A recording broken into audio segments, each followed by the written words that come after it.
आज हम एक्सप्लेन करेंगे एक हॉरर स्लैशर मूवी को जिसका नाम है डैडीज गर्ल।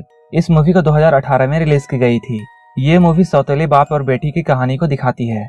ये दोनों मिलकर बहुत से गुनाह करते हैं। दोस्तों, इस मूवी में हम देखते हैं एक बेटी अपने सौतेले बाप से बहुत डरती है और वो जैसा कहता है वैसा ही करती है। उसका फादर उसके भोलेपन का फायदा उठाता है। वो लड़की अपने सौतेले बाप से इसका बदला कैसे लेती है, यही हम इस मूवी में देखेंगे। तो चलिए इस मूवी को शुरू करते हैं। मूवी के स्टार्टिंग सीन में हम जॉन नाम के एक आदमी को देखते हैं जो कि अपने घर में अपनी सौतेली बेटी के साथ इंटीमेट हो रहा था। लेकिन जोई अपनी इस घटिया जिंदगी से बिल्कुल तंग आ चुकी थी। वो सुसाइड करना चाहती थी लेकिन वो ऐसा कर नहीं पाती थी। वहीं जॉन एक सोल्जर था जो कि अब रिटायर हो चुका है, जिससे लड़कियों को टॉर्चर करना काफी पसंद होता है। रात को ये दोनों एक बार में जाते हैं। जाते हुए ये लोग एक लड़की की किडनैपिंग के बारे में सुनते हैं। इन दोनों को देखकर ऐसा लगता है जैसे उस लड़की की किडनैपिंग में इन्हीं दोनों का हाथ है। अपने अगले शिकार के लिए ये दोनों बार पहुंचते हैं। तभी इन लोगों को एक लड़की अकेले बैठी हुई दिखाई देती है।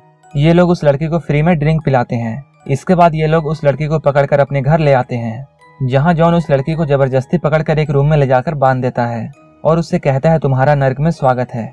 यहाँ हमें रूम में दीवार पर लगे बहुत सारी लड़कियों की फोटोज दिखाई देते हैं, जिससे हमें पता चलता है जॉन और जोई ने बहुत सी लड़कियों को टॉर्चर करके मार दिया है। अगले सीन में हमें जेनिफर नाम की एक लड़की दिखाई देती है जो कि बाहर से इस टाउन में किसी काम से आई थी। जोई एक डेप्यूटी स्कॉट से लिफ्ट लेती है। तभी जेनिफर कुछ मिसिंग लड़कियों की पोस्टर्स देखकर उससे पूछती है। तभी स्कॉट उससे बताता है वो इस टाउन का डेप्यूटी है जो कि इस केस की छानबीन कर रहा है। वहीं दूसरी ओर हम देखते हैं जॉन ने पिछली रात को जिस लड़की को किडनैप किया था उसने उसे बहुत टॉर्चर किया है। लेकिन अगले ही दिन जोई उसके पास आती है और उससे कहती है इन सब के लिए उसे बहुत बुरा लग रहा है, लेकिन वो उसके लिए कुछ नहीं कर सकती है क्योंकि जोई जॉन से बहुत डरती थी। इसके बाद जोई उस लड़की के लिए एक फांसी का फंदा तैयार करती है और उससे जाकर उसे दो ऑप्शंस देती है। उसमें से पहला ऑप्शन ये है कि वो इसी तरह जॉन का टॉर्चर सहती रहे, जबकि दूसरा ऑप्शन ये है कि वो जल्दी से अपनी जान दे दे। वो लड़की फंदे से लटक कर सुसाइड कर लेती है। जॉन आकर जब उस लड़की को मरा हुआ देखता है तब वो समझ जाता है ये सब जोई ने किया है, जिस वजह से जॉन जोई पर बहुत गुस्सा हो जाता है। वो एक कटर लेता है और जोई से कहता है अब तुम इस लड़की के टुकड़े करोगी। जोई जॉन से बहुत डरती थी और इसलिए वो ना चाहते हुए भी ऐसा करती है। इसके बाद हम देखते हैं एक लेडी स्कॉट को वहां बुलाती है। जब स्कॉट उस लेडी के पास पहुंचता है तब वो लेडी उससे कहती है कुछ बच्चे उसके घर के अंडे को फोड़कर उसे नुकसान कर रहे हैं। वो उन बच्चों को अरेस्ट करने के लिए उसे बोलती है। स्कॉट उस लेडी को समझाता है वो बस एक शरारती बच्चे हैं और कुछ भी नहीं है, इसलिए वो उन्हें अरेस्ट नहीं कर सकता है। लेकिन तभी वो बदमाश बच्चे स्कॉट की गाड़ी का टायर का हवा निकालकर वहां से भाग जाते हैं। ये सब देखकर स्कॉट को बहुत गुस्सा आता है। इसके बाद वो पास के गैराज में जाता है, जहां जाकर वो जॉन से मिलता है। जॉन का एक गाड़ी गैराज है। जॉन को देखने के बाद स्कॉट को ऐसा लगता है शायद उसने जॉन को कहीं देखा है। स्कॉट जॉन से पूछता है क्या वो मिलिट्री में था। जॉन उसे बताता है हाँ, उसे इराक भेजा गया था।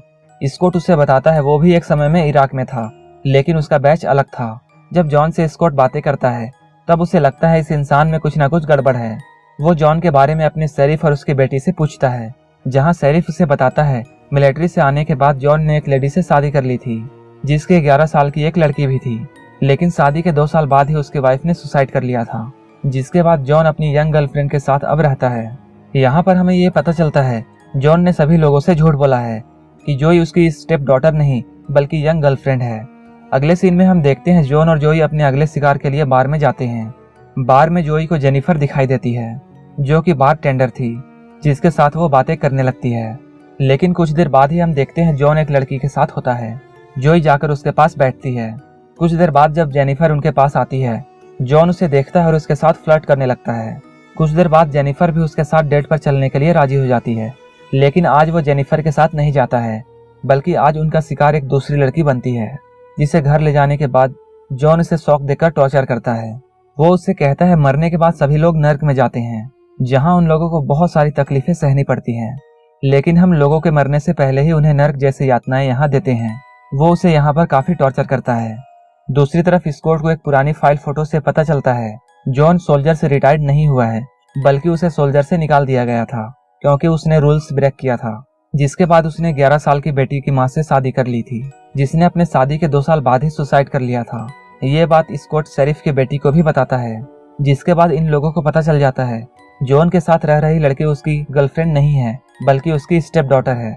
वहीं दूसरी ओर हम देखते हैं जॉन उस लड़की को टॉर्चर कर रहा होता है कुछ देर बाद जोई वहां आती है और वो पहली लड़की की तरह ही उसे 2 ऑप्शंस देती है, या तो वो जॉन के टॉर्चर सहती रहे या फिर वो आसानी से मर जाए। वो लड़की भी जॉन का टॉर्चर सहना नहीं चाहती थी और इसलिए वो जोई के दिए गन से सुसाइड कर लेती है। वहीं दूसरी तरफ स्कॉट जोई के बारे में और भी ज्यादा इन्फॉर्मेशन जानने के लिए उसके स्कूल में जाता है जहां वो पढ़ती थी।